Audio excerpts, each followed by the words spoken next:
Yang terhormat Bapak Dr. Iyadi, Pak Iyad, Pak Dr. Iyad belum bergabung. Tidak apa-apa, Bapak Ibu. Ujian kepada setiap orang terkadang di luar prediksi manusia, begitu ya. Sehingga ketika ada musibah ya kita tinggal sabar dan menghadapi apa yang Allah sedang ujikan kepada kita. Mudah-mudahan diberi kekuatan, kemudahan, dan bisa menghadapi dengan semaksimal mungkin gitu. Baik, Bapak dan Ibu, pada pertemuan ke-6 untuk kelompok atau kelas Bapak Ibu sudah masuk kepada di kelompok sudah. Al-Ghazali. Ya, baik. Di awal saya sampaikan kembali, Bapak Ibu, mengingat banyaknya pro kontra dari setiap pemikiran orang, tentu kita melihat bahwa eh, cara orang menyampaikan pilihan, gitu ya, cara berpikir. Mohon yang tidak itu di mute dulu. Khawatirnya feedback. Terima kasih. Eh, di dalam menyajikan atau membahas tentang pemikiran satu tokoh tentu akan ada pro dan kontra begitu. Sebagaimana yang kita alami beberapa pertemuan dan tentu hal itu juga menjadi bahan pertimbangan kami. Namun demikian, Bapak Ibu, ada satu hal yang kita sepakati bersama bahwa ada pemikiran-pemikiran baik daripada tokoh yang ditawarkan begitu. Artinya ketika ditawarkan Bapak Ibu boleh boleh menolak, boleh mencari alternatif tokoh lain. Selama Bapak Ibu memang memiliki informasi, memiliki data, memiliki source, sumber-sumber yang menunjukkan bahwa pemikiran tokoh ini menjadi pemikiran yang memang dibahas pada zamannya, yang memang direkomendasikan begitu. Sehingga Bapak Ibu akan mendapatkan hal-hal yang baik, yang penting, yang menjadi ide atau gagasan dari tokoh tersebut. Contoh harapan Ibnu Sina, Bapak Ibu, terlepas dari pemikiran filsafat seseorang yang terkadang akhirnya tercetus kalimat yang kontradiktif begitu ya. Contoh Ibnu Sina, Bapak Ibu, hal yang bisa kita ambil adalah bahwa beliau memiliki selain mendalam dalam ilmu keagamaan juga dalam ilmu medis misalnya atau kesehatan. Harapan saya, Bapak Ibu yang membahas tentang Avesina atau Ibnu Sina misalnya, di sekolah manakah misalnya yang Bapak Ibu ketahui di sekitar Bapak Ibu atau yang pernah Bapak Ibu tahu? Ternyata di sekolah tersebut juga mengadop gagasan-gagasan atau ilmu-ilmu yang di apa namanya? Yang ditemukan dan dikembangkan kemudian dari Ibnu Sina bahkan oleh ilmuwan-ilmuwan di barat misalnya. Nah, itu yang menjadi penting akhirnya Bapak Ibu, sehingga kita akan menemukan satu lembaga pendidikan yang dia menggunakan ilmu-ilmu yang eh, di apa itu namanya dipublikasikan oleh pemikir Islam. Begitu juga dengan yang lain, kemarin tokoh misalnya beliau ahli dalam matematika, bagaimana satu lembaga pendidikan Islam misalnya ataukah di IT, Sekolah Islam Terpadu misalnya, yang kemudian anak-anaknya ketika dites PISA misalnya, mampu me, apa itu mampu menuntaskan soal-soal matematika, fisika, IPA, dan MIPA atau yang lainnya, matematika fisika itu dengan trik atau gaya atau formulasi yang diusung oleh para tokoh Islam tersebut. Nah, itu Bapak Ibu sehingga dengan mengungkapkan pemikiran, temuan yang baik tentu akan menggaungkan nama-nama beliau di lingkungan pendidikan yang sekiranya memang berkontribusi terhadap perkembangan dan kemajuan pendidikan. Terlepas dari hal-hal yang bersifat pribadi, Bapak Ibu ya, yang bersifat pribadi, maka kita andaikan kita mengajar di depan anak-anak atau ketika kita menyampaikan informasi, maka kita memilah-memilih begitu. Ketika individu yang kemudian menyatakan statement yang bertolak belakang, maka kita sampaikan bahwa statementnya untuk hal tersebut tidak dibenarkan dengan alasan argumentasinya bla bla bla atau satu dua tiga argumentasinya. Untuk hal yang lain itu bagus, bisa kita adopt, bisa kita gunakan. Itu Bapak Ibu yang ingin kami sampaikan sehingga studi Bapak Ibu di S3 benar-benar akan memiliki gambaran utuh terkait dengan konsep-konsep teori-teori pendidikan khususnya untuk terkait dengan agama Islam atau secara umum adalah konsep teori pendidikan Islam.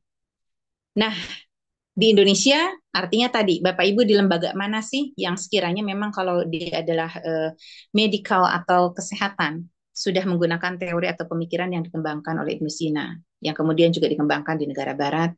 Masa iya kita sebagai negara yang mayoritas Islam tidak menggunakan teori-teori yang sangat baik tersebut. Itu Bapak dan Ibu, sehingga pada saat Bapak Ibu nanti berdiskusi boleh menyampaikan hal yang kontra, namun Bapak Ibu arahkan lebih banyak kepada pemikiran yang berkontribusi terhadap pendidikan Islam atau pendidikan agama Islam. Untuk mulai, mari kita membaca suratul Fatihah, Bapak Ibu, agar pertemuan kita mendapatkan berkah dan manfaat dari ilmu yang akan didiskusikan atau dibahas. Ila hadihinnya. Al-Fatihah. أعوذ بالله من الشيطان الرجيم. إياك نعبد إياك وإياك نستعين صراط الذين أنعمت عليهم غير المغضوب عليهم.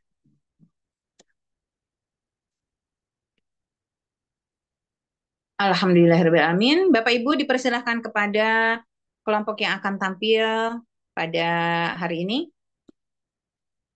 15 menit menyampaikan, 30 menit kita diskusi. Saya rasa cukup. Silakan.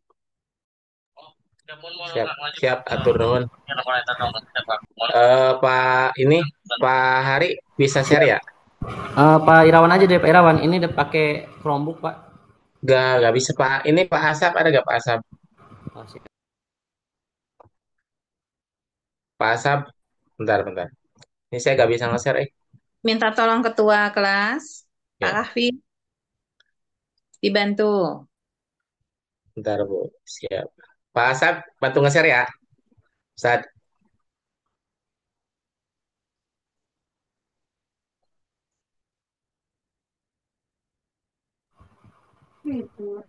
oh, kan soalnya ya. Oh.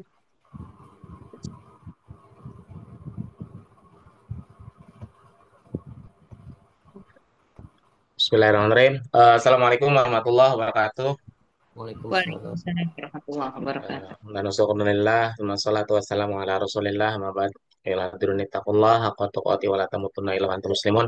Yang kami hormati, dosen, Bu Dr. Helma Wati dan Dr. Iyad, dan juga rekan-rekan S3 program PAI semester 2.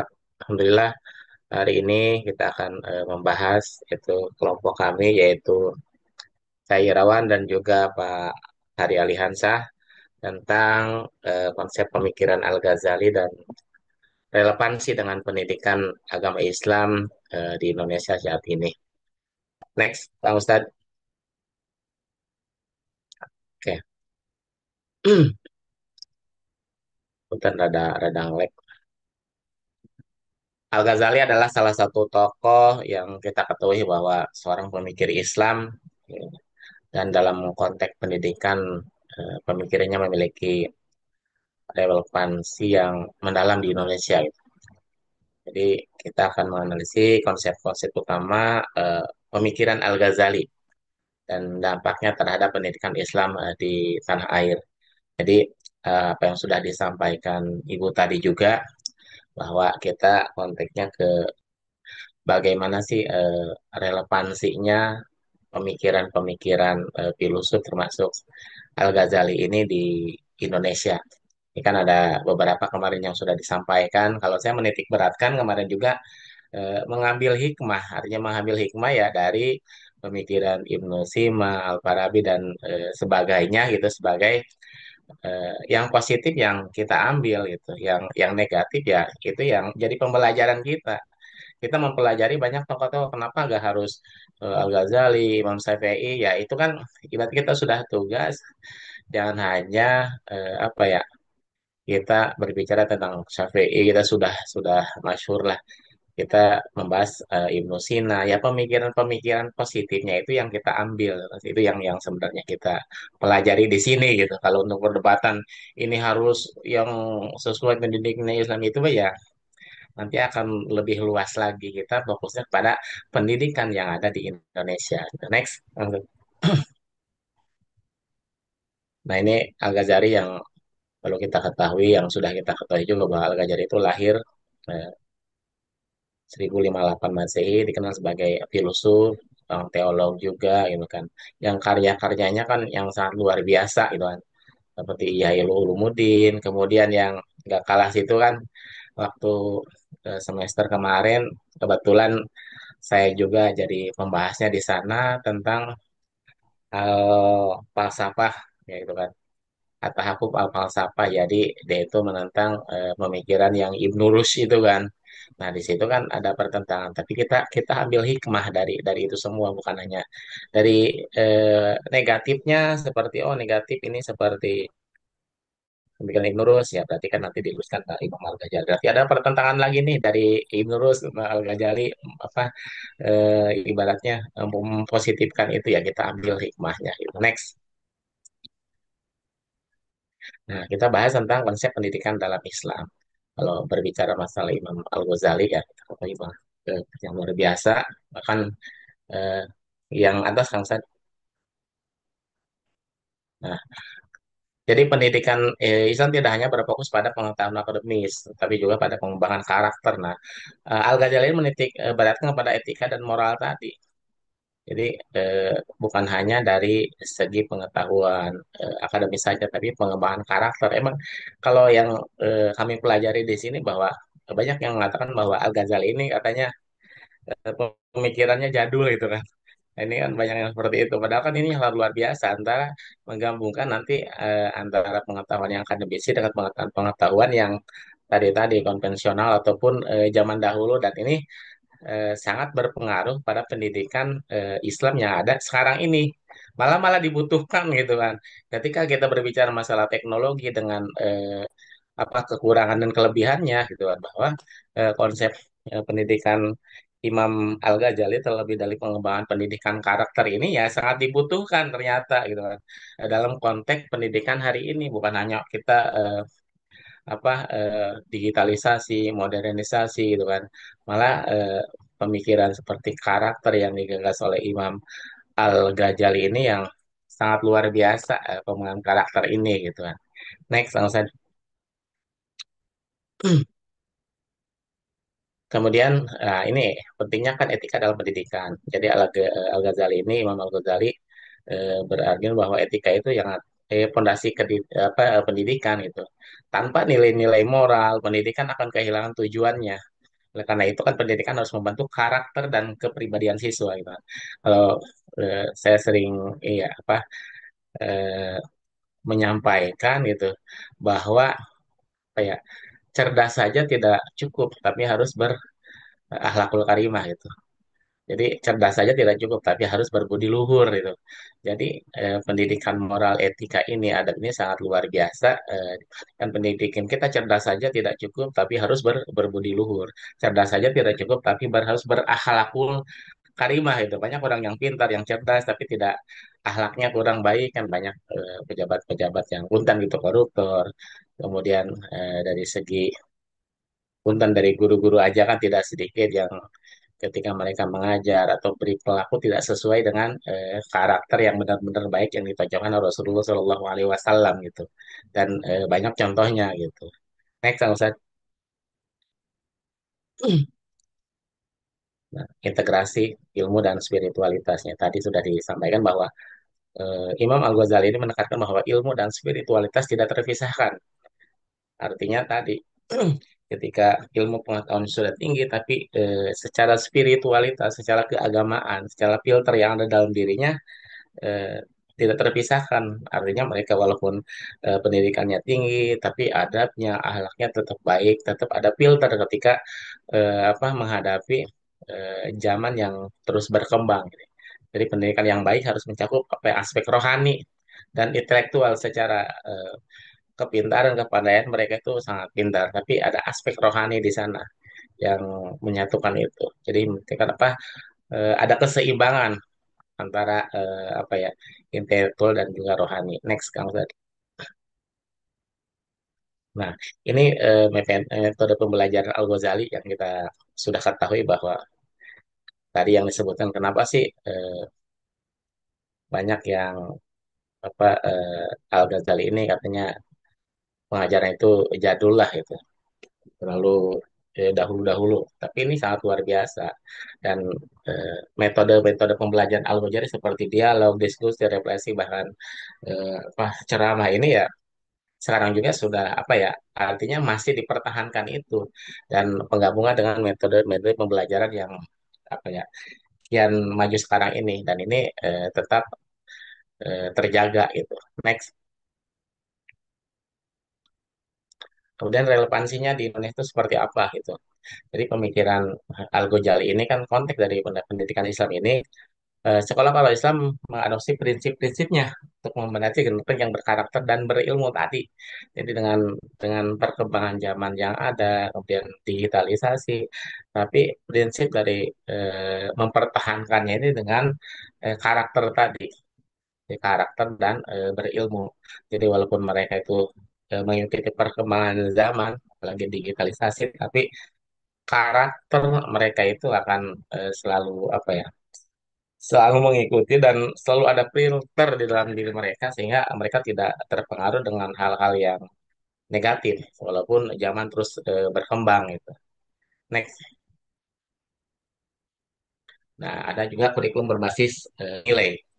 Jadi kurikulum pendidikan Islam di Indonesia kan harus mencakup nilai-nilai yang diajarkan oleh Al-Ghazali, termasuk pengembangan akhlak dan spiritualitas siswa serta penekanan pada ilmu pengetahuan. Jadi eh, kalau Barosi adalah pendidikan yang lama, kemudian pendidikan yang baru, dan kurikulum ini akan terus berpadu lah, tidak lepas dari pendidikan akhlak, spiritualitas, walaupun perkembangan zaman terus berkembang.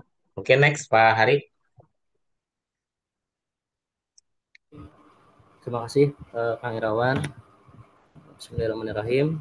Saya izin melanjut, Bapak Ibu mohon izin melanjutkan materi presentasi tentang pemikiran Imam Al-Ghazali yang sangat relevan dengan pendidikan Islam khususnya di Indonesia saat ini. Peran guru dalam pendidikan. Guru memiliki peran yang sangat penting dalam menerapkan pemikiran Al-Ghazali. Mereka harus menjadi teladan dan pembimbing yang tidak hanya mengajarkan ilmu tetapi juga nilai-nilai moral. Oleh karenanya dalam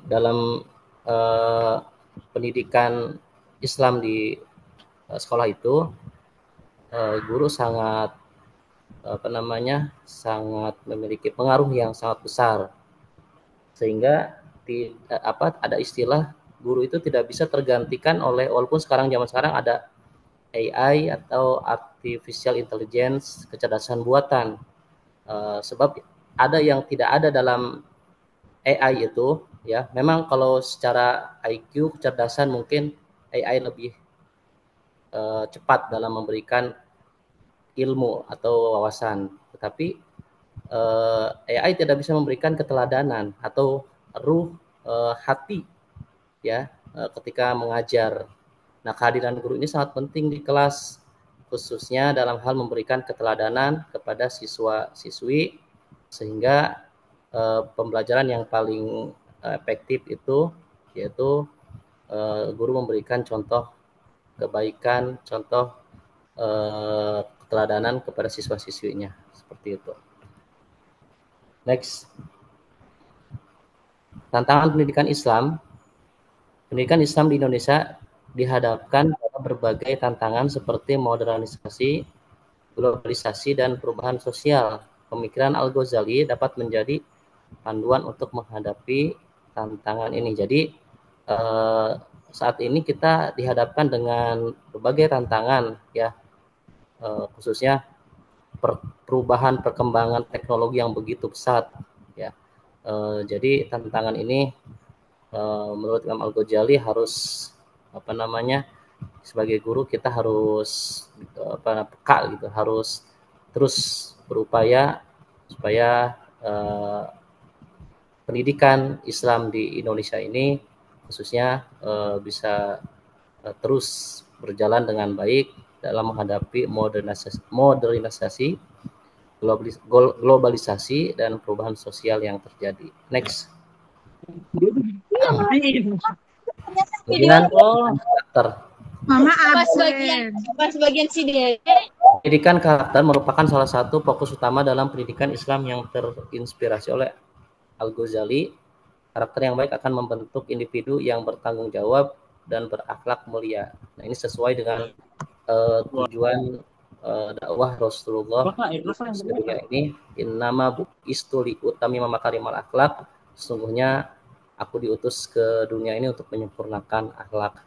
Jadi sebetulnya pemikiran Al-Ghazali ini sangat relevan ya dengan pendidikan saat ini, karena saat ini pun dalam teori pendidikan, ketercapaian siswa atau kompetensi yang harus dicapai itu tidak hanya pengetahuan, tapi 3 aspek, bahkan 4 ya, lagi daripada aspek afektif. Secara umum itu ada aspek afektif, sikap spiritual. Afektif itu ada 2, sikap spiritual dan sikap sosial. Kemudian yang kedua kognitif, pengetahuan, dan yang ketiga psikomotorik atau keterampilan. Next. Keterlibatan komunitas dalam pendidikan sangat penting.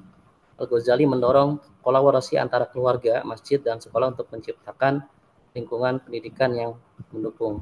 Dalam hal ini tentu saja kita sepakat dengan pemikiran Imam Al-Ghazali bahwa pendidikan yang sukses itu tidak hanya berpusat di sekolah, tapi yang paling penting adalah kolaborasi, bersinergi antara pendidikan di rumah, di sekolah, dan di lingkungan. Atau di masjid juga bisa gitu ya, sebagai tempat untuk mempelajari ilmu agama khususnya, karena kita kalau belajar PAI di sekolah hanya terbatas waktunya, sehingga dilengkapi di masjid-masjid atau di pengajian-pengajian atau mungkin di rumah gitu. Karena al-umum madrasatul ula, bahwa ibu atau orang tua itu madrasah sekolah yang paling utama, yang paling pertama. Next. Kemudian evaluasi pendidikan harus dilakukan tidak hanya berdasarkan prestasi akademis, tapi juga pada pengembangan karakter dan spiritualitas siswa sesuai dengan prinsip Al-Ghazali. Next. Adapun karya Al-Ghazali dalam pendidikan, diantaranya itu salah satunya kitab Ihya Ulumuddin yang menjadi referensi penting dalam pendidikan Islam. Karya-karya ini mengajarkan cara mengintegrasikan ilmu dan iman dalam pendidikan. Ini luar biasa ya, dalam Islam itu tidak seperti pendidikan di Barat lah. Kalau di Barat itu ya yang penting kan anak itu atau peserta didik cerdas gitu. Tapi kalau dalam pendidikan Islam itu harus terintegrasi antara ilmu dengan iman gitu, supaya ilmunya ini juga bermanfaat, barokah ya, dan tidak menjadikan dirinya kemudian terjerumus ya, karena banyak tadi disampaikan oleh Kang Irawan, saat ini banyak orang pintar gitu kan, tapi tidak diimbangi dengan iman atau dengan agama, maka banyak koruptor ya, padahal mereka orang-orang pintar, orang-orang cerdas seperti itu. Next. Contoh implementasi, beberapa sekolah Islam di Indonesia telah mengimplementasikan pemikiran Al-Ghazali dalam kurikulum mereka. Ini mencakup pengajaran etika atau akhlak ya, spiritualitas dan ilmu secara seimbang. Next.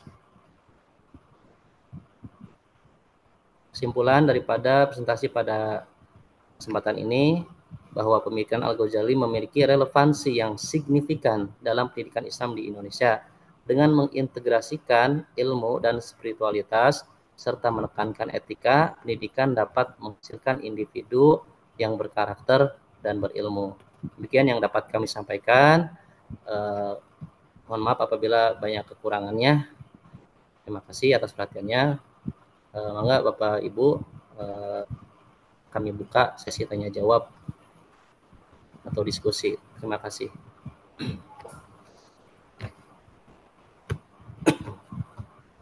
Izin masuk. Sudah dibuka?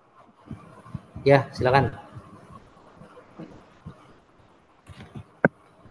Baik, terima kasih pemateri yang hari ini ruang diskusinya tentang konsep pemikiran Al-Ghazali dan relevansinya dengan pendidikan Islam atau pendidikan agama Islam di Indonesia.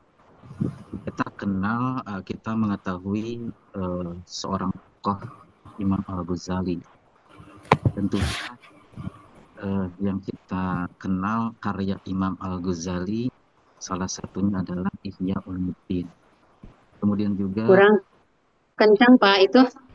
Ya siap. Kemudian Al-Ghazali juga dijuluki dengan bapak tasawuf modern karena Imam Al-Ghazali ini seorang tokoh sufi, makanya dijuluki dengan bapak tasawuf modern. Dan juga di beberapa negara Muslim, Imam Al-Ghazali itu dikenal dengan Hujjatul Islam atau pembela Islam, dan dikenal dengan julukan Mujadid Al-Qarn Al-Khamis, pembaharu abad yang kelima. Ini merupakan sebuah pemikir atau pemikir Islam. Salah satunya adalah Imam Al-Ghazali. Imam Al-Ghazali ini beliau adalah tokoh seorang filosof, kemudian juga tokoh di bidang hukum, pendidikan dan tasawuf.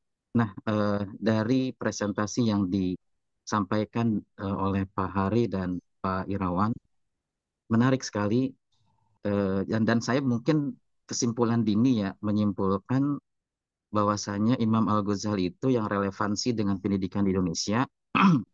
Yang pertama adalah karakter atau akhlak. Ya, tentunya menurut Imam Al-Ghazali ini, karakter atau akhlak itu menurut beliau, akhlak itu adalah sesuatu atau kejadian yang dilakukan secara spontanitas. Jadi tidak ada rekayasa, tidak ada perencanaan. Contoh kecil mungkin ketika kita berjalan, kemudian tersandung batu. Nah, apa yang kita ucapkan itu adalah akhlak. Kalau kita tersandung batu secara spontan, apa yang kita katakan apabila kita mengatakan astagfirullah, nah itulah akhlaknya. Dan sebaliknya kalau negatif, apabila dia mengatakan sesuatu yang bahasa-bahasa yang kurang relevan atau bahasa hewan, itulah akhlaknya. Nah, kembali lagi kepada substansi dari diskusi kali ini, tentu tadi yang disampaikan pertama akhlak, karakter, kemudian penggabungan antara ilmu dan spiritual. Betul ya, Pak Hari, seperti itu. Nah, kemudian hal-hal yang seperti ini, seperti akhlak, seperti penggabungan antara ilmu dan spiritual, ini hampir semua para ilmuwan pun ke arah sana. Nah, yang saya tanyakan, ada enggak gagasan atau konsep yang ditawarkan oleh Imam Al-Ghazali terhadap pendidikan Islam yang relevansinya di Indonesia selain akhlak atau penggabungan atau ilmu dan spiritual. Seperti kemarin yang ditawarkan oleh Ibnu Rushd, dia mempunyai konsep burhan yaitu adalah cara berpikir yang didasarkan pada keruntuhan logika, bukan pada hal-hal yang pengalaman. Nah, ini Hah?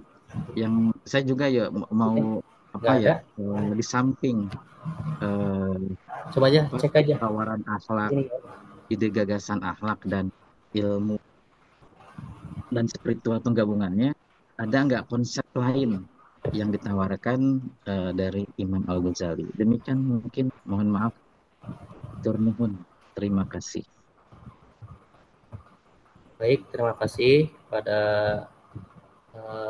Pak Ustadz Arif atas pertanyaannya. Mangga Kang Irawan barangkali mau menjawab terlebih dahulu. Izin, ini baru masuk lagi tadi terlempar. Apa sih itu pertanyaannya? Punten, punten. Ya, jadi pertanyaannya Saya ulang kembali mungkin ya, yang boleh boleh menjadi boleh. sebuah substansinya, ketika pemikir-pemikir sebelumnya kan sudah pembahasan sebelum-sebelumnya, yang ditawarkan itu seperti hal-hal yang lain, Ibnu Sina itu mulai konsep akhlak juga sama karakter, kemudian penggabungan antara spiritual dan ilmu. Nah, ada enggak gitu, Imam Al-Ghazali menawarkan selain itu, seperti Imam Ibnu Rusdi kan menawarkan konsep burhan, cara berpikir yang didasarkan pada keruntutan logika. Suaranya Nah, ini apa? kedengaran. Waduh, nggak kedengaran ya. Intinya, apa ide, gagasan, atau konsep yang ditawarkan oleh Imam Al-Ghazali terhadap pendidikan dan relevansinya dengan pendidikan Islam di Indonesia selain karakter dan penggabungan antara ilmu dan spiritual. Seperti itu, Bu Haji Titin. Contoh yang lain kan seperti yang tadi saya sampaikan, Ibnu Rus konsepnya Al-Burhan gitu. Dan konsep Al-Burhan ini relevansi dengan pendidikan di Indonesia. Nah, ini selain ini apa gitu.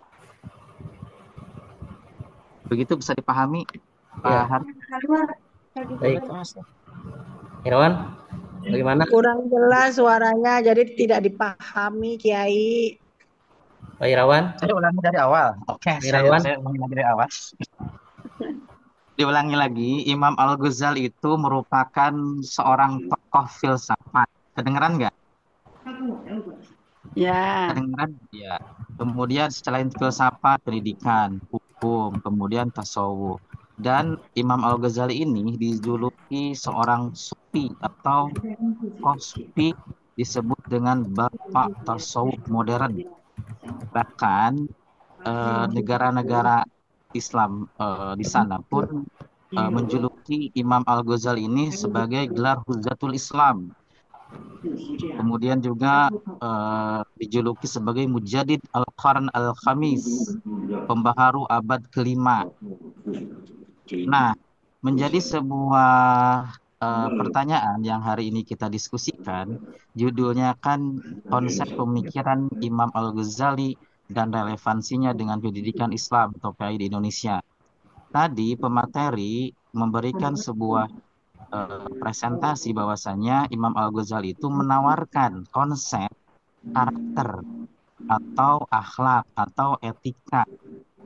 Tentunya kalau konsep karakter, akhlak, etika ini juga sama, pemikir-pemikir Islam juga eh, ya menggunakan konsep ini. Kemudian juga penggabungan antara ilmu dan spiritual. Dan ini juga sama, pemikir-pemikir Islam juga eh, akhlak dan penggabungan antara ilmu dan spiritual. Yang saya tanyakan, selain akhlak dan ilmu spiritual penggabungannya, apa ada gagasan atau konsep yang ditawarkan oleh Imam Al-Ghazali yang relevansi dengan pendidikan yang ada di Indonesia? Demikian itu dapat dipahami. Ya, oke, siap-siap Pak Sadarip. Kadang jelas tadi rada-rada kurang jelas. Saya baru-baru masuk juga kan. Ya, jadi kan adakah konsep yang ditawarkan Al-Ghazali selain tadi pembahasan integrasi ilmu pengetahuan dan juga tadi pendidikan karakter, akhlak gitu ya. Betul. Eh, jadi kan di beberapa artikel kan tentang Indonesia ini konsep bukan hanya konsep dari pendidikan akhlak, kemudian dan yang lainnya. Nah, Al-Ghazali ini kan menawarkan tentang ada juga tentang apa? Konsep ekonomi. Jadi konsep pemikiran ekonomi apa? Berarti kan ilmu ekonomi ya, bukan hanya ilmu pendidikan saja itu di konsepnya menawarkan konsep ekonomi. Bukan Jadi kan ekonomi menurut dikotomi menurut. artinya bukan hanya menawarkan kali kan pendidikan akhlak ini itu kan. Ada gak gagasan Al-Ghazali tentang selain konsep akhlak tadi gitu kan. Itu ada namanya ini gagasannya tentang ekonomi Pak Arif. Jadi Al-Ghazali ini kan membagi menjadi gagasannya ini menjadi ada 5. Yang pertama kan pertukaran evolusi pasar, kemudian aktivitas dan hierarki produksi, kemudian sistem barter gitu kan. Nah, kemudian peran negara dalam pembangunan ekonomi yang adil, damai, stabil kalau kita sebut dengan simbiosis mutualisme yang saling menguntungkan tadi. Jadi ketika ada pertukaran antara barter atau pembelian jual beli ini tidak ada yang dirugikan. Artinya eh, di sana disebutkan bahwa mutualisme, mutualisme kan yang kita ketahui bahwa saling menguntungkan ya, antara penjual dan pembeli juga. Itu kan ada juga sistem keuangan publik gitu kan. Nah, itu kelima konsep gagasan yang dijelaskan tadi kan yang pertama kan tentang apa ya pertukaran dalam ilmu ekonomi. Jadi Al-Ghazali itu menyatakan bahwa timbulnya pasar didasarkan pada kekuatan permintaan dan penawaran untuk menentukan harga dan laba. Jadi menentukan harga dan laba teratur kan permintaan dari apa ya permintaan dari harga tadi didasarkan pada kekuatan permintaan pasar tadi gitu kan.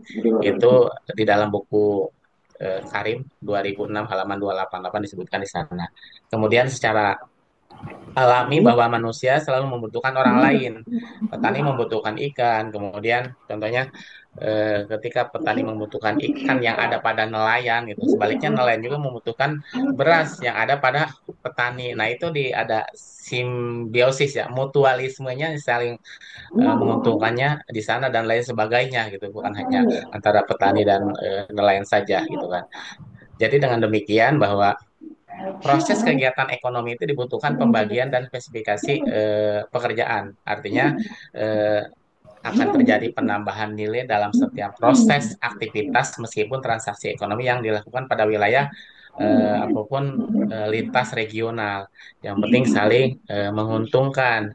Kemudian yang kedua ada apa ya hierarki produksi, artinya aktivitas. Jadi Al-Ghazali ini menggambarkan kegiatan produksi dalam kaitannya dengan kepentingan sosial menekankan perlunya kerjasama dan koordinasi antara penjual dan juga pembeli. Kalau di ilmu pendidikan ekonomi lah gitu, ilmu ekonomi lah. Kemudian yang ketiga adalah ini yang sering kita dengar bahwa sistem barter atau fungsi uang. Jadi sistem barter yang dijelaskan oleh Al-Ghazali di dalam ilmu ekonominya tampak dari penjelasannya bahwa pertukaran misal antara pertukaran kunyit dan unta tidak ada kesamaan antara keduanya yang memungkinkan untuk menentukan jumlah yang sama perihal massa dan bentuk. Artinya, kedua barang tersebut tidak dapat dibandingkan secara langsung. Itu kan contoh kan terkait pertukaran kunyit dan unta kemarin ditukar ke nana itu jadi tidak ada keseimbangan gitu kan harus ada keseimbangan kemudian ada dua fungsi uang menurut Al-Ghazali. Pertama, uang berfungsi sebagai hakim dan dua penengah alat ukur dan satuan hitung di antara harta benda lainnya. Jadi uang sebagai unit hitung digunakan untuk mengukur nilai harga komoditas dan jasa. Kedua, uang berfungsi sebagai perantara ataupun alat tukar barter pada barang-barang yang lainnya. Artinya uang berfungsi mempermudah proses pertukaran komoditas dan jasa. Itu di apa ya yang referensi Aini 2018 halaman 126.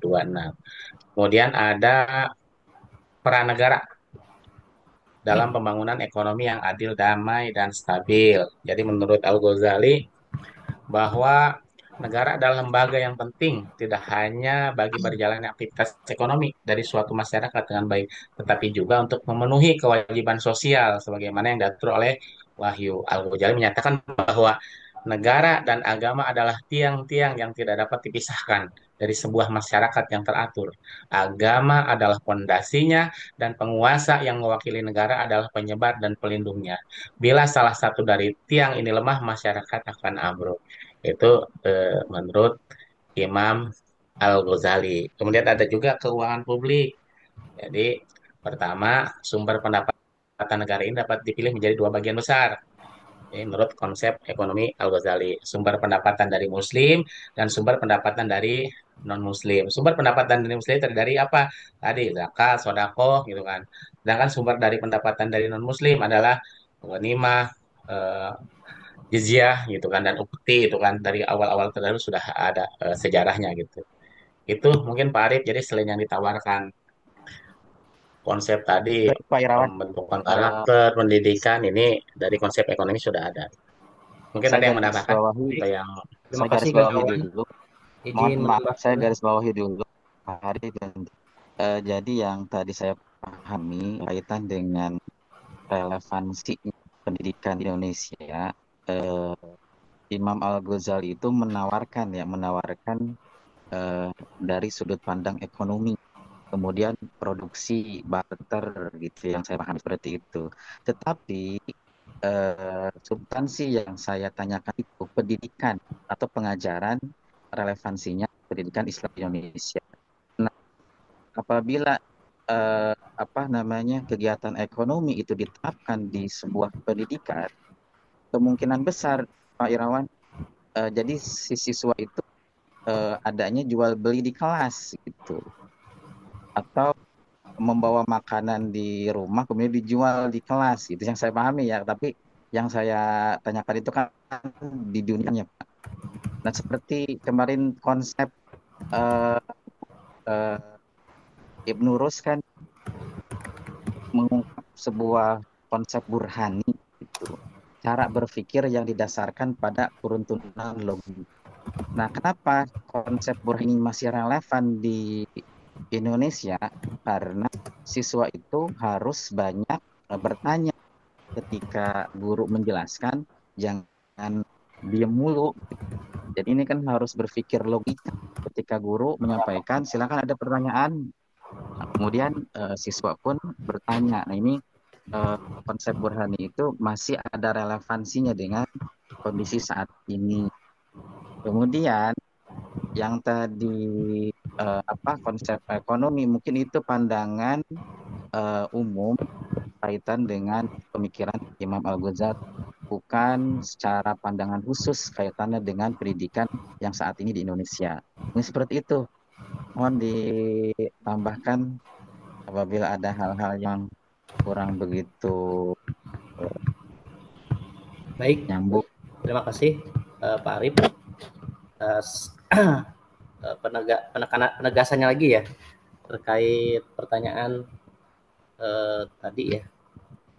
Izin menambahkan, mungkin untuk lebih mudah memahami perbedaan pemikiran konsep pendidikan Islam antara Imam Ghazali atau dengan tokoh-tokoh pendidikan Islam lainnya ya, seperti misalnya kalau saya ngambil sampel ya Pak Arif, kita bandingkan antara pemikiran Imam Al-Ghazali dengan Ibnu Khaldun, dengan Ibnu Sina, dan dengan Syekh Muhammad Naqib Al-Athos misal ya, karena kalau semuanya disebutkan terlalu banyak gitu ya. Jadi kita untuk lebih mudah memahami ciri khas gitu daripada pemikiran pendidikan Islam dari Imam Al-Ghazali dengan tokoh-tokoh Islam lainnya ya, mungkin kita gunakan perbandingan gitu antara Imam Al-Ghazali dengan tokoh lain gitu. Karena memang secara umum para tokoh para tokoh pendidikan Islam atau bahkan tokoh-tokoh di luar Islam pun hampir mirip ya. Jadi bahwa dalam pendidikan itu peserta didik diharapkan memiliki kompetensi tidak hanya pengetahuan tapi juga spiritual dan sikap atau moral gitu. Itu kan secara umum hampir mirip lah gitu. Hampir semua tokoh pendidikan sepakat kalau saya itu kan ya seperti tadi yang dipresentasi ya, ada afektif, kognitif, psikomotorik lah gitu. Nah, baik, untuk perbandingan antara Imam Al-Ghazali dengan tokoh lain, kita lihat dari aspek tujuan pendidikan. Nah, Imam Al-Ghazali itu dalam aspek tujuan pendidikan, ciri khasnya terkait dengan penyucian jiwa, pembentukan akhlak, dan mendekatkan diri kepada Allah. Nah, sedangkan Ibnu Khaldun dalam aspek tujuan pendidikan itu pembentukan karakter sosial dan kekuatan masyarakat. Kalau Ibnu Sina aspek tujuan pendidikannya mengembangkan akal dan pengetahuan rasional. Kemudian kalau Syed Muhammad Naqib Al-Atas, aspek tujuan pendidikannya lebih kepada integrasi ilmu agama dan ilmu dunia untuk kebahagiaan spiritual dan intelektual. Nah, itu satu aspek ya daripada tujuan pendidikan. Kita bandingkan dari 4 tokoh pemikir pendidikan agama Islam. Kemudian aspek yang kedua kita bandingkan aspek pendekatan. Kalau Imam Al-Ghazali lebih kepada pendekatan keseimbangan antara ilmu dunia dan akhirat. Kemudian penekanan pada akhlak. Sedangkan pendekatan Ibnu Khaldun fokus pada pembentukan solidaritas sosial dan politik. Kalau Ibnu Sina pendekatannya berfokus pada logika dan filsafat atau ilmu ilmu alamiah. Sedangkan Syed Muhammad Naqib Al-Atas pendekatannya penekanan pada pendidikan yang menyatukan ilmu agama dan ilmu dunia. Nah, sebenarnya ada aspeknya itu ada 5, tapi Bapak saya sebutkan ya. Aspek fokus utama Imam Al-Ghazali, sekarang pada fokus utamanya. Imam Al-Ghazali itu fokus utamanya lebih kepada akhlak, moralitas, spiritualitas, dan tazkiyah atau tazkiyatun nafs, itu ciri khasnya. Sedangkan Ibnu Khaldun fokus utamanya pembentukan masyarakat yang stabil melalui pendidikan. Adapun Ibnu Sina fokus utamanya pendidikan rasional dan intelektual untuk memahami alam semesta. Sedangkan Syed Muhammad Naqib Al-Atas pendekatan sosialnya lebih pada penekanan pada pendidikan yang menghasilkan pemimpin berakhlak. Fokus utamanya pembentukan individu berakhlak mulia dan penguasaan ilmu yang benar. Nah, jadi itu mungkin sedikit ya 3 hal aja kali ya, karena kalau takut terlalu banyak ya. Jadi kita bisa dapat melihat perbedaan konsep pemikiran antara Imam Al-Ghazali dengan tokoh lain. Tinjau dari aspek tujuan pendidikannya, pendekatannya, dan fokus utama. Ya, sebenarnya ada lagi tentang pendidikan sosialnya, keterkaitan ilmu dunia dan akhirat. Tapi paling tidak ya 3 poin saya kira itu ya cukup. Nah, adapun tadi sedikit lagi Pak Ustadz Arif terkait kita hubungkan dengan materi yang disampaikan beberapa waktu yang lalu terkait dengan Ibnu Rus ya, pemikiran Ibnu Rus itu ada ciri khas model atau metode pembelajaran yang ditawarkan oleh Ibnu Rus itu metode burhani. Nah, sedangkan kalau Imam Al-Ghazali beliau itu menawarkan metode pembelajaran khasnya ya, yaitu metode pembelajaran yang melibatkan dialog, diskusi, dan refleksi. Imam Al-Ghazali percaya bahwa siswa harus aktif dalam proses belajar untuk mencapai pemahaman yang mendalam. Nah, sebetulnya metode pembelajaran ini sangat relevan dengan pendidikan Islam saat ini, karena kalau dulu kan dulu itu menggunakan istilahnya metode teacher center gitu kan, pembelajaran yang berpusat pada guru.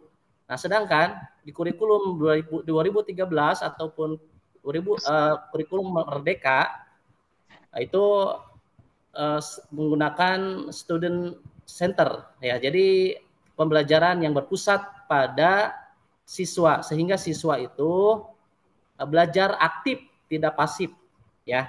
Gitu. Jadi dilibatkan baik dalam pencarian informasi, wawasan dengan melalui metode dialog, diskusi dan refleksi. Itu barangkali ciri khas daripada metode pembelajaran Al-Ghazali, yaitu metode dialog, diskusi dan refleksi. Demikian yang dapat saya sampaikan. Terima kasih. Barangkali dari yang lain ada yang mau menambahkan. Ya. Kita berdiskusi. Bismillahirrahmanirrahim. Sedikit aja dari saya ya. Halo. Ya, Ya, halo. Iya. Pemaparannya Ya, Bu, keren. Iya, sedikit saja mungkin dari saya mengenai Al-Ghazali. Kita tahu bahwa Al-Ghazali ini adalah seorang tokoh yang luar biasa. Beliau yang pertama itu sebagai agamawan dan juga beliau adalah seorang filosofi. Itu kan sehingga beliau adalah menjadi seorang dikatakan sebagai filosof modern ya, tasawuf modern juga gitu kan. Nah, yang dapat saya pahami dari ajaran-ajaran yang beliau kemukakan, sebetulnya sudah dikemukakan oleh teman-teman semua. Cuman jadi di sini Al-Ghazali dalam pendidikan mengetengahkan bahwa agamalah yang mampu secara dini mengarahkan anak didik untuk dekat kepada Allah. Jadi menurut Al-Ghazali, agama itu adalah sarana untuk mendekatkan diri kepada Allah atau taqarrub ilallah, gitu kan? Dan itu tentunya sangat sesuai dengan pola pendidikan yang ada di sekolah-sekolah kita semuanya. Jadi tentunya dalam hal ini yang pertama ditekankan kepada anak itu adalah tentang konsep agama, gitu kan? Tentang agama. Jadi pendidikan pada dasarnya adalah untuk mendekatkan diri kepada Allah Subhanahu wa Ta'ala. Dan menurut saya ini sangat relevan dengan pendidikan yang ada di Indonesia. Jadi yang namanya anak-anak itu manusia yang sempurna juga. Yang pertama adalah berusaha mencari ilmu secara paripurna, setelah itu mengamalkannya. Dan ini juga sangat sesuai dengan konsep pendidikan kita. Terus yang ketiga, jadi Al-Ghazali juga menekankan keseimbangan, gitu kan? Keseimbangan fid dunya wal akhirah. Nah, dalam hal ini, konsep-konsep pendidikan yang ada di Indonesia tentunya yang pertama pendidikan agama, yang kedua pendidikan-pendidikan yang bisa dikategorikan adalah pendidikan umum yang menunjang kepada karir-karir yang bisa dilalui oleh anak didik kita. Jadi untuk akhiratnya oke, untuk dunianya juga oke, sehingga kehidupan kita menjadi kehidupan yang seimbang. Dan ini di apa namanya diadop oleh pendidikan yang ada di Indonesia, baik itu pendidikan pola pesantren maupun pendidikan-pendidikan yang umum, apalagi pendidikan-pendidikan yang sifatnya adalah keagamaan. Begitu kalau menurut saya. Jadi pendidikan apapun itu pada dasarnya adalah untuk mendekatkan diri kepada Allah. Saya selalu mengatakan kepada anak-anak bahwa dalam pendidikan yang terpenting adalah kita dekat kepada Allah, menjadi lebih soleh, menjadi lebih baik, sehingga dengan kesolehan, dengan kebaikan, gitu kan, dengan menjadi manusia yang paripurna atau insan kamil, insya Allah kita akan mencapai dunia juga akan tercapai, gitu, insya Allah. Jadi keselarasan fi dunia hasanah wa fil akhirati hasanah, yang pada tahap selanjutnya adalah waqina azabannar. Sekian, terima kasih. Nuhun. Siap, atur nuhun, Bu Hidayat. Bu. Ya baik, hatur nuhun jawaban-jawaban dari rekan semua. Saya ambil udah ketemu poin-poinnya ya dari pemateri tadi yang disampaikan oleh Pak Hari. Lebih utama itu adalah konsep akhlak karakter, penyucian jiwa atau tazkiyatun nafs, kemudian juga penawaran dari pendidikan yang ada saat ini itu berupa dialog, diskusi, dan refleksi. Itu ya, tawaran-tawaran ide gagasan dari Imam Al-Ghazali. Kemudian dari Bu Haji Titin juga memberikan pencerahan juga bahwasanya Imam Al-Ghazali ini menawarkan karena Imam Al-Ghazali diwarnai dengan pemikiran atau dikenal seorang sufi. Jadi lebih cenderung mengutamakan kehidupan akhirat. Ketika ditarik relevansinya dengan kehidupan yang saat ini, khususnya di pendidikan di Indonesia, jadi Imam Al-Ghazali itu harus mengutamakan agama. Agama harus diutamakan, yaitu mendekatkan diri kepada Allah. Kenapa? Karena ilmu tanpa agama itu runtuh mungkin. Agama tanpa ilmu buta. Jadi antara ilmu dan agama itu saling erat hubungannya. Mungkin saya poin-poinnya bisa diambil seperti itu. Atur nuhun jawaban-jawabannya. Pak Irawan, Pak Mangga. Hari, dipersilahkan kepada rekan-rekan lain untuk menyampaikan persepsi dari apa yang sudah dibaca atau dipahami tentang teori dan konsep Al-Ghazali, sehingga menambah Siap, wawasan kita. siap. Mangga, yang lain.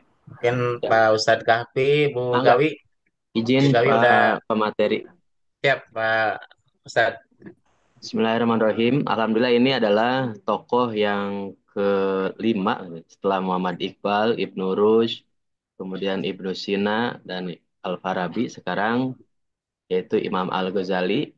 Kita masih membahas tokoh-tokoh pada saat kemajuan umat Islam ya, pada saat dinasti Abbasiyah.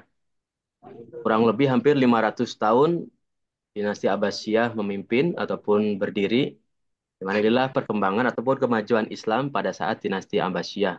Kita bayangkan seandainya saja satu presiden, kemudian keturunannya memimpin selama 500 tahun, mungkin visi misinya dari awal sampai akhir bisa langsung bisa bisa diteruskan gitu.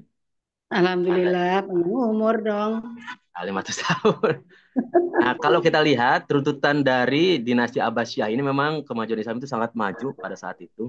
Walaupun nanti di akhir-akhir kepemimpinan ataupun masa dinasti Abbasiyah ada kemunduran. Jika kita lihat, ternyata Imam Al-Ghazali itu kan lahir di tahun 158 Hijriah. Kemudian meninggal di tahun 1111 Hijriah. Apabila kita lihat, ini adalah dinasti Abbasiyah yang memimpin pada saat itu adalah yaitu Abu Al-Qasim Abdullah Al-Muqtadi. Kemudian Abu Mansur Al-Fad Al-Mustarsyid, itu adalah dinasti Abbasiyah yang pada saat itu memimpin di zaman ataupun di masa Imam Al-Ghazali. Kita ketahui juga pada saat itu dinasti Abbasiyah sangat amun aya nama anggaran biaya atau APBN teh digunakan full kanggo pendidikan, kanggo kemajuan gitu ya. Makanya jangan aneh kalau misalnya pada saat itu jor-joran ya pemerintah itu untuk biaya pendidikan, kemudian alokasi dana pun full semuanya didukung oleh pemerintah. Kalau misal sekarang tadi Menteri Pendidikan yang tahu atau Menteri Pendidikan kemarin itu ada program-program pertukaran pelajar, kemudian ada juga kampus merdeka mungkin. Jadi dalam rangka melahirkan pemikir-pemikir yang pintar atau terlahir cendekiawan muslim. Nah, apabila melihat dari konsep pendidikan Imam Al-Ghazali, di sini ada 5 tujuan pendidikannya apa, kemudian nanti peran pendidik yaitu guru, bagaimana perannya, kemudian nanti pendidikan apa yang diterapkan, kita lihat, kemudian yang keempat juga pentingnya ilmu pengetahuan, berarti tidak hanya tentang ilmu-ilmu agama, pengetahuan umum juga penting. Kemudian yang kelima adalah faktor pendukung pendidikan, lingkungan, dan masyarakat. Pertama, tujuan pendidikannya Imam Al-Ghazali itu adalah yang penting dapat mendekatkan diri peserta didiknya kepada sang kholih. Nu penting mah diajar ilmu naon we nya. Mau ilmu IPS mungkin atau di sekolah bagian jurusan manajemen, jurusan akuntansi, mesin dan lain-lain. Yang penting mah nanti si siswa dapat mendekatkan diri kepada Allah. Sekarang banyak sekolah-sekolah umum, kemudian dimasukkan juga aspek-aspek pendidikan keagamaan dari pagi, siang sampai sore. Itu tujuan pendidikannya. Kemudian menurut konsep pendidikan Imam Al-Ghazali juga, bagaimana sih pendidik, peran pendidik? Pendidik harus memiliki akhlak yang baik dalam mengajar. Berarti guru itu harus punya akhlak yang baik. Dalam surah Al-Fatihah ada konsep pendidikan ataupun konsep teladan ya dalam surat Al-Fatihah, yaitu Jos. surah ke terakhir. Ihdinas sirotol mustaqim, sirotol ladina. Sirotol ladina an'amta. Kita bermohon kepada Allah mudah-mudahan diberikan suri tauladan ataupun contoh orang-orang yang mendapatkan ilmu atau mendapatkan nikmat. Siapakah mereka? Yaitu orang-orang terdahulu. Berarti ada contohnya. Nah, dalam Al-Quran banyak contoh-contoh orang-orang yang terdahulu yang sukses, ataupun dalam sejarah kita bisa melihat contoh-contoh orang terdahulu yang sukses, khususnya di bidang keagamaan ataupun ilmu umum. Nah, berarti peran pendidik di sini nanti akan dilihat oleh peserta didik. Ya. Saur Kang Irawan manu kamari teh guru ari murid mah Kurang jelas, Ustaz. kalau murid mah kalau guru kencingnya berdiri, nah kalau murid biasa sambil berlari, Lari lompatan. lompatan. Ampun dong.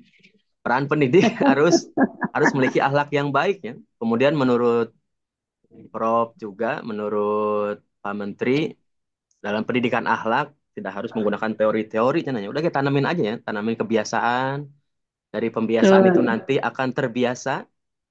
Dari penanaman pembiasaan akan tumbuh kebiasaan. Nanti dari pohon kebiasaan akan menjadi kebudayaan. Dari pohon kebudayaan itu nanti akan timbul peradaban. Betul.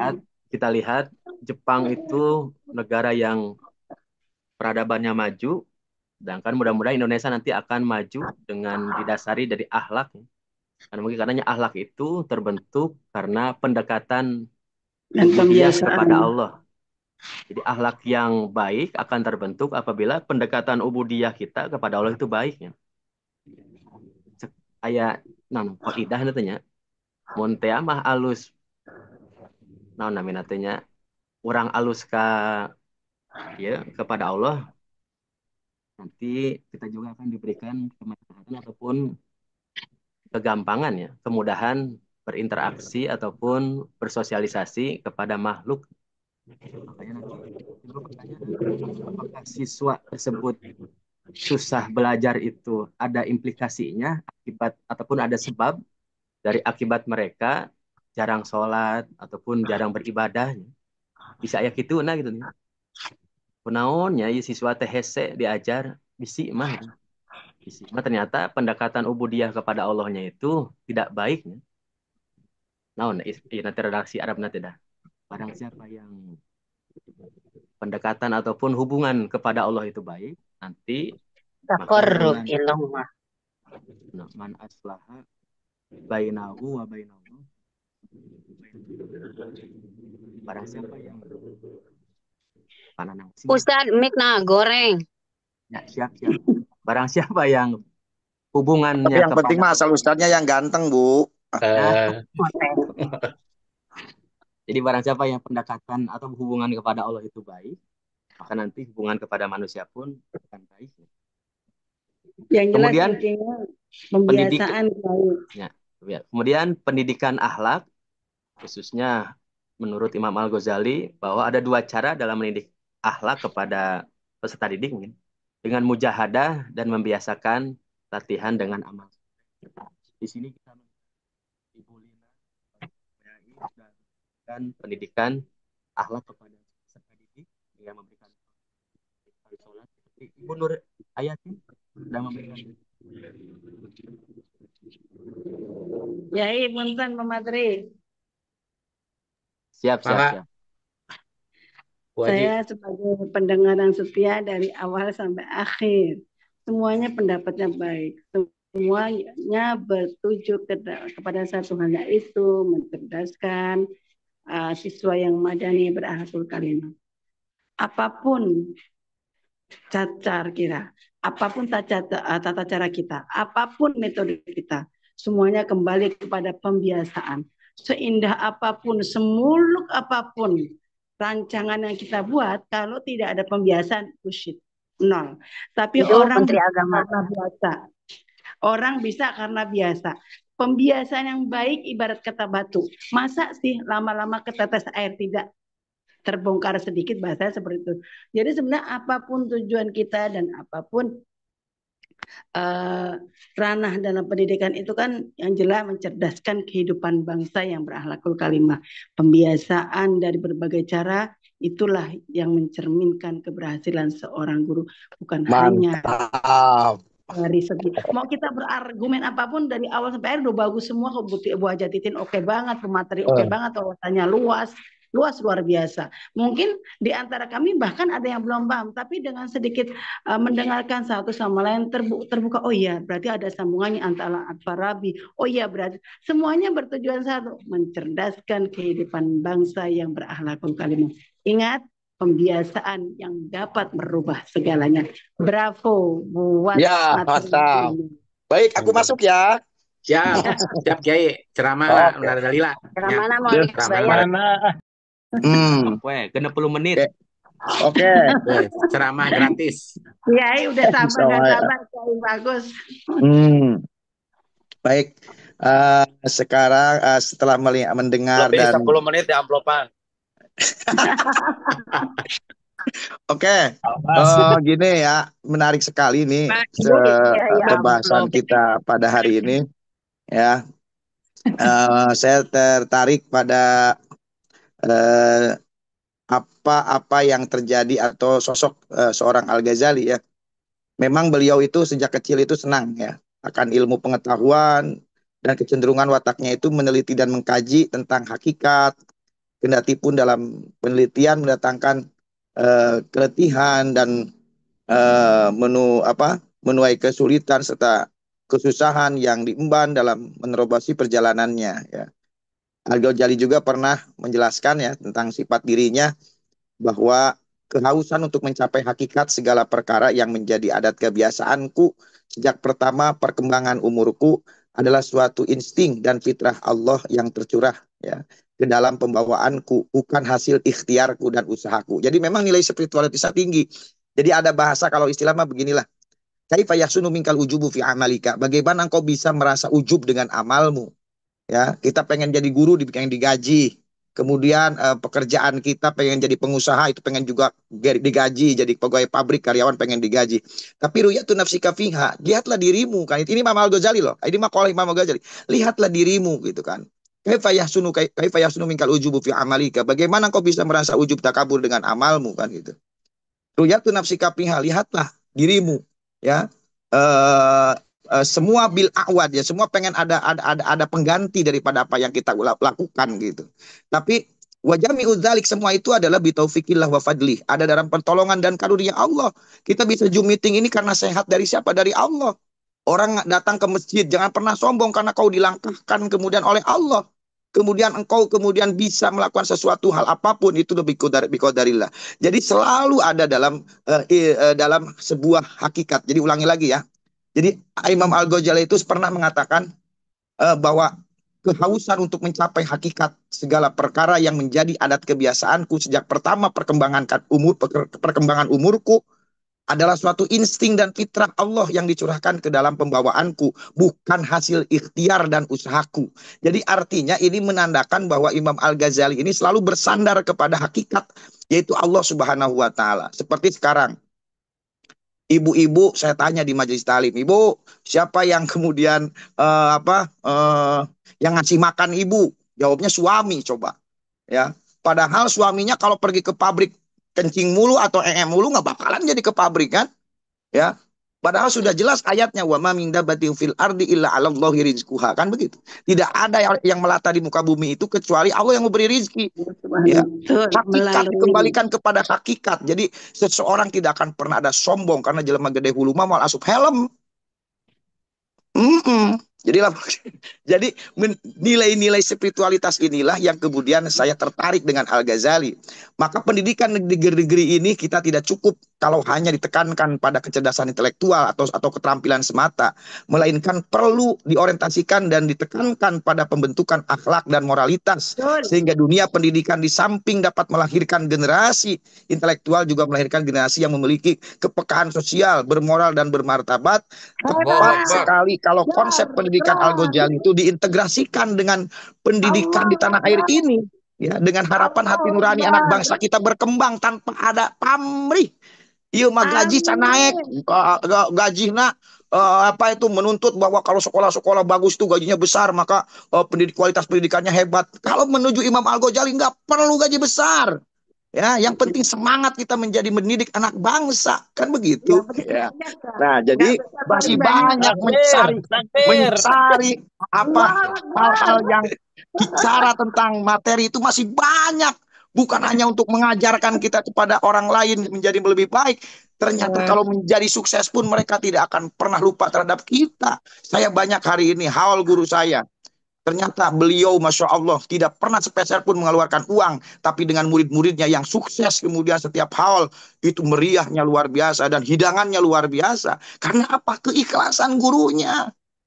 Sehingga murid-muridnya ketika sudah sukses selalu ingat terhadap gurunya. Kadang-kadang orang mapan murid sukses teh paroho ka guru teh. Karena apa? Kitanya selalu bukan karena niat mencerdaskan mereka. Begitu loh. Nah, ini semangat karena saya belum makan. Nah kemudian gak apa-apa ya, gak apa-apa ya, terus ya, gak apa-apa ya. Lanjut. Lanjut.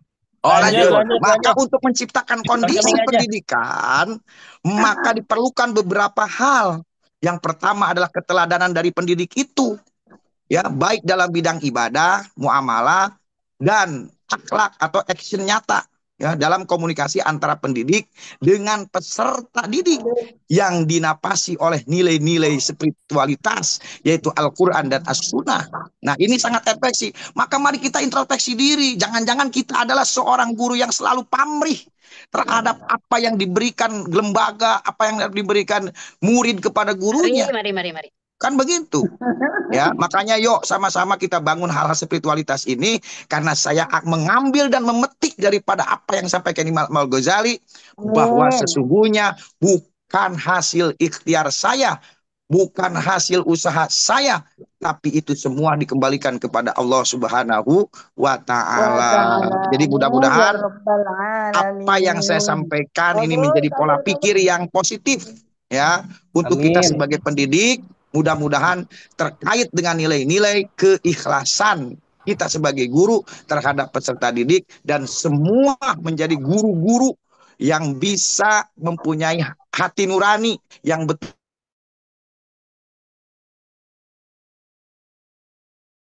Sekian yang dapat saya sampaikan. Yuk sampai berjumpa di lain kesempatan pada radio dan gelombang yang sama. Assalamualaikum warahmatullahi wabarakatuh.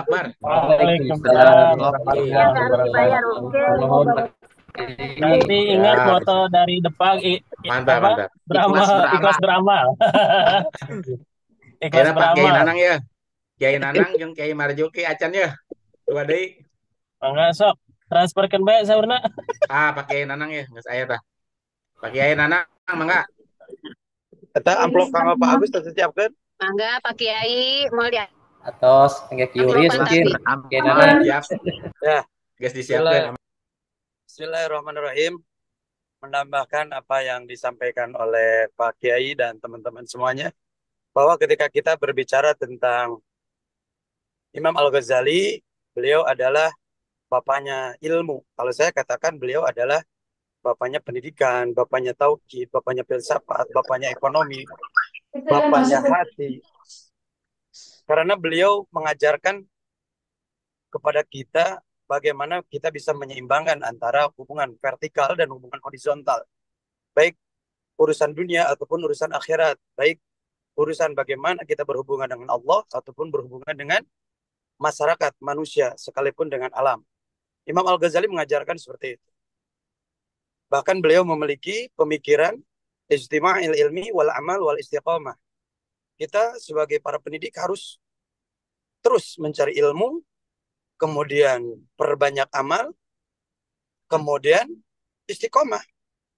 Jangan pernah lepas dengan mencari ilmu, kemudian sempurnakan dengan mengamalkannya dan menjalankannya secara istiqomah. Itulah konsep Imam Al-Ghazali yang harus kita terapkan di dunia pendidikan. Maka ini adalah jawaban dari Bapak Arif. Apakah ada relevansi antara kajian pemikiran Imam Al-Ghazali dengan pendidikan zaman sekarang dan bagaimana cara menerapkannya? Itu jawabannya adalah memperbanyak ilmu, menyempurnakan amal, dan menjalankan secara istiqomah. Dan itu semua bukan hanya dimiliki oleh kita sebagai gurunya, tapi harus diterapkan kepada murid-muridnya. Karena Imam Al-Ghazali ini bukan hanya berbicara tentang pendidikan secara umum, tapi bicara tentang pendidikan mengenali diri sendiri. Bahwa kita tahu di Ihya Ulumuddin itu ada 40 bab. Di dalam salah satu bab ada kajian tentang hati. Bagaimana Imam Al-Ghazali membagi hati menjadi 7, qasron, sadron, qalban, fu'adan, saghafan, syarron, luban, sampai membagi bagian-bagian nafsu, nafsul mutmainah, nafsu amarah, kemudian lawamah. Dan kita dituntut untuk bisa menjernihkan hati agar bisa berhubungan langsung dengan Allah Subhanahu wa taala dan bisa berhubungan baik dengan sesama manusia. Karena Imam Al-Ghazali ini memiliki konsep tidak akan pernah sampai hati kita kepada Allah kalau di dalam hati kita ada penyakit hati. Dan tidak akan bisa berhubungan baik dengan manusia kalau kita memiliki hati yang sakit. Makanya Imam Al-Ghazali dalam kitab Ihya Ulumuddin mengatakan ada beberapa penyakit hati seperti al-hasadu, hasud, kemudian wal kibru, takabur, wal ghibah, wal bahilu, itu di kajian hati yang ada di Ihya Ulumuddin. Nah, maka dari itu Imam Al-Ghazali ini sangat tepat kalau kita terapkan di dunia pendidikan, khususnya di pendidikan agama Islam. Dan sebetulnya tanpa kita sadari, memang kajian-kajian yang kita terapkan kepada anak didik kita itu kita sudah terapkan, seperti pendidikan PPKN, pendidikan sosial, pendidikan apalagi. Nah, itu sebetulnya mengajarkan atau kajian-kajiannya itu sebetulnya muncul dari teori Imam Al-Ghazali. Kan ada yang konsep dengan seminar, konsep dengan mentori,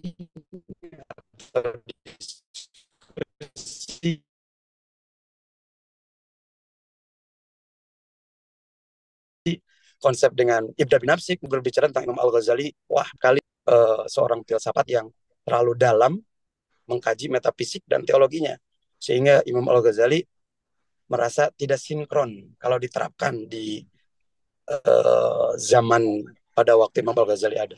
Mungkin itulah kita mudah-mudahan bisa memiliki semangat mencari ilmu, semangat mementingkan dunia pendidikan seperti semangatnya Imam Al-Ghazali. Wallahu a'lam bil murad. Assalamualaikum warahmatullahi wabarakatuh. Atur, thank you Kiai. Waalaikumsalam warahmatullahi wabarakatuh. Mungkin yang lain, Pak Kiai Marjuki. Namihan sekedik. Siap, mangga, Masya Allah. Tilu ya, lengkap tilu. Salaresna tosepin konsep itu. Kembali sadayana tos luar biasa disampaikan oleh sahabat-sahabat semuanya gitu kan. Cuma itu semuanya kalau tidak diaplikasikan memang hanya sebatas wacana saja. Sim Gering ngajengkeun gitu kan, karena ada salah satu karya beliau yang luar biasa yang bisa diterapkan di sekolah-sekolah kita, di madrasah kita, yang menyangkut tadi gitu kan, bahwa Imam Ghazali ini mengajarkan keseimbangan antara pendidikan spiritual dan praktis. Maka baginya pendidikan tidak hanya berkutat pada teori, tetapi juga pada praktek dan pengalaman gitu ya. Misalnya, untuk mencapai sifat sabar, seseorang harus menghadapi situasi yang membutuhkan kesabaran. Maka dengan demikian proses pendidikan mencakup praktis dan pengalaman langsung dalam kehidupan sehari-hari. Nah, teman-teman mungkin bisa mengajukan gitu kan di sekolahnya masing-masing, di satuan pendidikan masing-masing untuk menambahkan materi ajar yang ini luar biasa sekali, yaitu kitab karya Imam Ghazali yang betul-betul mengena sekali untuk pendidikan anak-anak kita di masa sekarang, yaitu kitab Ayyuhal Walad. Nah ini luar biasa gitu kan. uh, Hampir sama dengan kitab dengan kitab Akhlakul Banin atau Akhlakul Banat. Nah, eh, kitab Ayyuhal Walad ini lebih luar biasa. Yang tadi menggabungkan luar biasa itu. Jadi bisa terutama yang mempunyai kebijakan seperti Ibu Hajah Titin, kemudian dan yang lainnya gitu bisa menerapkan kitab ini sebagai sebagai hmm, pelajaran, bisa sebagai bisa sebagai muatan lokal gitu kan, karena manfaatnya luar biasa gitu kan, yang berkaitan dengan akhlak dan spiritualitas siswa bahkan gurunya sendiri. Nah saya mungkin menawarkan itu karena di sini di saya sudah berjalan alhamdulillah gitu kan, dan efeknya luar biasa setelah dievaluasi itu sambil mengajarkan pembelajaran kitab kuning di sekolah-sekolah. Dan eta sakitu hatur nuhun pisan. Assalamualaikum warahmatullahi wabarakatuh. Waalaikumsalam warahmatullahi wabarakatuh. Alhamdulillah kitab kuning di SMA 1 Purwakarta berjalan sekalipun cuman sedikit lain? saja. Ta'lim, muta'alim.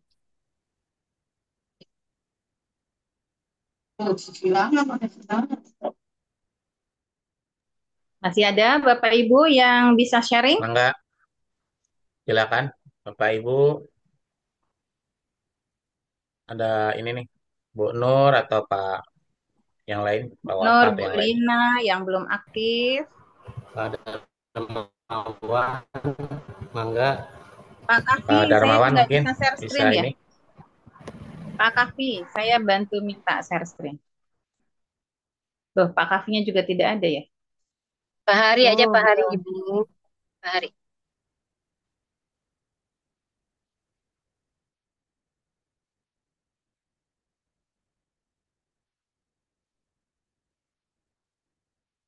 Pak Asap, tak ada.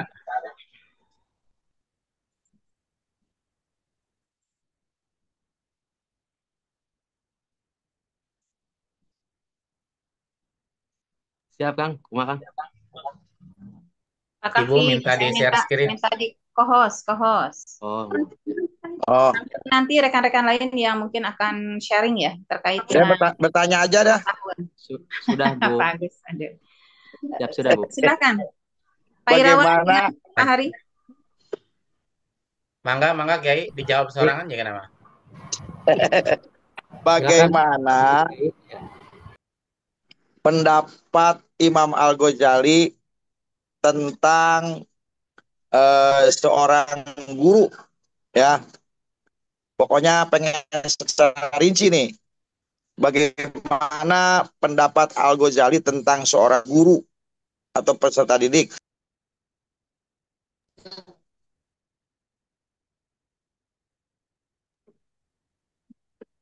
Itu aja mungkin biar nambah juga diskusinya. Karena kalau sekarang itu pahlawan tanpa tanda jasa itu saya kira sebetulnya konsep Imam Al-Ghazali sebenarnya. Tapi sekarang kadang-kadang ya itulah ya, pilih-pilih kalau anak orang-orang kaya biasanya, oh anakku di sekolah itu banyak gu ya, oknum guru itu. Kalau ada anak yang latar belakangnya anak kurang mampu, kadang-kadang ya cuek lah gitu ya, tidak diperhatikan. Nah saya pengen bertanya, bagaimana menurut Imam Al-Ghazali tentang seorang guru?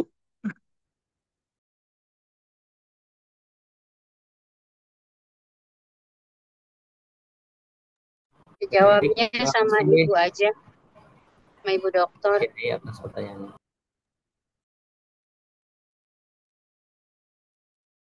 Pak Ari mau menjawab dulu? Boleh. Silahkan kepada kelompok, karena itu spesifik sekali. Saya akan membahas secara global terkait dengan filsafat ya, teori dan konsep filsafat. Baik, izin menjawab Ibu dosen dan Bapak Ibu teman-teman mahasiswi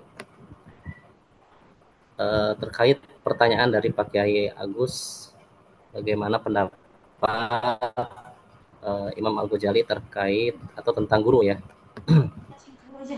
Imam Al-Ghazali memberikan banyak pandangan penting mengenai peran seorang guru dan peserta didik dalam pendidikan Islam. Mungkin saya ini aja ya poin-poinnya ya. Berikut adalah pendapat Al-Ghazali mengenai guru dan peserta didik, bahwa Imam Al-Ghazali memberikan perhatian terhadap peran seorang guru dalam mendidik. Dalam bukunya Ihya Ulumuddin atau Kebangkitan Ilmu-Ilmu Agama, Al-Ghazali menyebutkan beberapa prinsip penting tentang bagaimana seharusnya seorang guru bertindak. Yang pertama, guru sebagai teladan atau uswah hasanah. Kemudian yang kedua, guru itu harus ikhlas dalam niat yang lurus ketika mengajar gitu. Kemudian yang ketiga, menurut Imam Al-Ghazali, guru yang bijaksana dan penuh kasih sayang. Dan berikutnya yang terakhir, pentingnya pendidikan akhlak dan spiritual bagi guru dalam mengajar peserta didik. Itu mungkin 4 poin ya. Menurut Imam Al-Ghazali itu tentang guru sebagai teladan. Yang kedua, guru harus ikhlas dalam niat ketika yang lurus ketika mengajar gitu. Yang ketiga, guru harus bijaksana dan penuh kasih sayang. Yang keempat, pentingnya pendidikan akhlak dan spiritual. Itu barangkali dari saya. Mohon maaf apabila kurang jawabannya. Mungkin bisa ditambahkan oleh Pak. Assalamualaikum, Tadi. Lan, mangga. Pak Kiai. Ibu, punten. Bu Dokter, punten. Ya, mangga Wilujeng. Kalau kita berbicara konsep atau guru menurut Imam Ghazali ini sangat idealis sekali gitu ya. Karena kata beliau bahwa guru ini adalah sosok yang sangat berperan dalam proses pendidikan. Yang kedua, guru tidak hanya sebagai pemberi ilmu, tetapi juga sebagai pembimbing spiritual dan moral. Kemudian guru sebaiknya memiliki akhlak yang mulia dan memberikan contoh yang baik bagi murid-muridnya. Nah, ini kan luar biasa, sangat ideal sekali gitu kan. Cuma supaya kita tidak menjadi kecil hati gitu kan. Karena luar biasa gitu kan menjadi guru itu. Ada sebuah makalah yang disampaikan oleh Imam Al-Haddad dalam kitab Nashihud Diniyah, dikatakan bahwa sampaikanlah ma'ruf walaupun kita belum bisa melakukan ma'ruf. Yang kedua, cegahlah munkar walaupun kita masih senang dengan kemungkaran. Nah, mungkin ini adalah suatu motivasi untuk kita gitu kan. Karena kalau kita ingin soleh, ingin ideal, kapan kita mau melaksanakan amar ma'ruf nahi munkar gitu kan. Maka jadi motivasi bagi kita gitu, kata Imam Al-Haddad ini, sampaikanlah ma'ruf walaupun kita masih belum bisa melakukan ma'ruf.